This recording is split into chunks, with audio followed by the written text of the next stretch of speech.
बिहार में शिक्षक बहाली से रिलेटेड एक और बड़ी खबर निकल कर के आ रही है।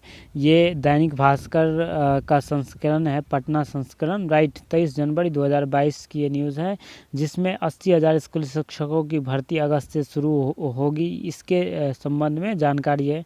तो इसमें लिखा गया है कि राज्य के प्रारंभिक स्कूलों में इस साल अगस्त से 7वें चरण के तहत लगभग 80,000 से अधिक शिक्षकों की बहाली प्रक्रिया शुरू होगी। छठे चरण की बहाली प्रक्रिया 25 जनवरी को नियुक्ति पत्र वितरण के साथ ही समाप्त हो जाएगी। इसके बाद शिक्षा विभाग 7वें चरण की बहाली के लिए जिले में रोस्टर के हिसाब से रिक्ति लेगा, राइट। छठे चरण में अभी तक 90,762 प्रारंभिक शिक्षकों की बहाली प्रक्रिया चल रही है।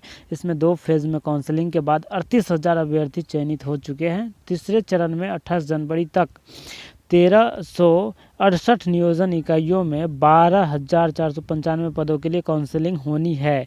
17 से 19 जनवरी तक नगर निकायों के 35 नियोजन इकाइयों में 460 पदों के लिए काउंसलिंग हुई, जिसमें 207 योग्य शिक्षक अभ्यर्थी चयनित हुए।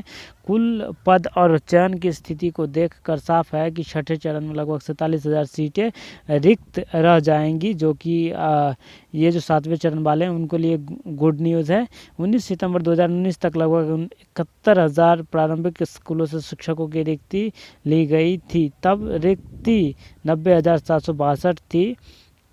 अब जब 7वें चरण में रिक्ति ली जाएगी तो 19 सितंबर 2019 के बाद स्कूलों में शिक्षक के रिटायर होने के बाद रिक्त हुए सीटों की गणना होगी, जो कि एक और नई जानकारी है और like very sufficient to newcomer, right. इसके साथ ही छठे चरण में रिक्त रहने वाले लगभग 47,000 सीटों को जोड़ने के बाद रिक्ति लगभग 80,000 से अधिक होने की संभावना है, जो कि 7वें चरण वाले अभ्यर्थियों के लिए बहुत ही सुनहरा मौका मिलने वाला है, राइट। छठवें चरण में खाली रहेंगे 47,000 पद।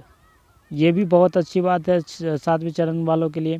शिक्षा विभाग प्रारंभिक स्कूलों में 7वें चरण के तहत शिक्षकों की बहाली की तैयारी शुरू कर दी है। पिछले दिनों शिक्षा विभाग ने बिहार विद्यालय परीक्षा समिति को पत्र लिख 2021 नवंबर में 19-21 सत्र की डीएलएड परीक्षा का रिजल्ट जारी करने के लिए कहा है, ताकि अभ्यर्थी 7वें चरण की बहाली में शामिल हो सके, राइट। शिक्षक बनने के लिए क्या योग्यता है, ये बात तो सबको पता है कि प्रारंभिक स्कूलों में शिक्षक बनने के लिए न्यूनतम योग्यता इंटरमीडिएट के बाद डीएलएड या सीटीईटी या समकक्ष डिग्री, इसके साथ टीईटी या सीटीईटी उत्तीर्ण आवश्यक। शिक्षक प्रशिक्षण के लिए राज्य में 36 सरकारी संस्थान है जो कि डीएलएड करवाती है, राइट।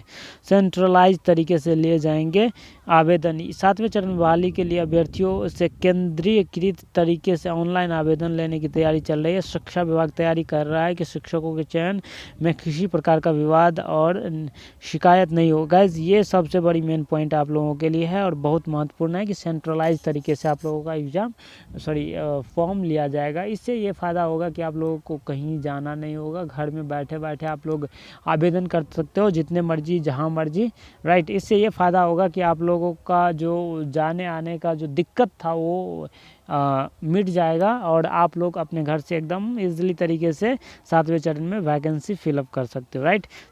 छठे चरण के बाद 7वें चरण की प्रक्रिया शुरू हो जाएगी, क्योंकि अभी ये 2019 वाला जो छठा चरण था उसी को फिलअप करने में लगा है और अब आई थिंक उसका कॉल लेटर दिया जा रहा है, ऐसा कुछ सुनने में आ रहा है या फिर दिया जाएगा, राइट। तो गाइज, ये थी 80,000 स्कूली शिक्षकों की भर्ती से रिलेटेड जानकारी। यदि ये इन्फॉर्मेशन अच्छी लगी तो चैनल को सब्सक्राइब कर लेना, मेरे वीडियो को लाइक कर लेना। और मैं एक बात और बताना चाहता हूँ आज कि मैं अपने इस यूट्यूब चैनल के थ्रू बिहार टीईटी के सभी पेपर के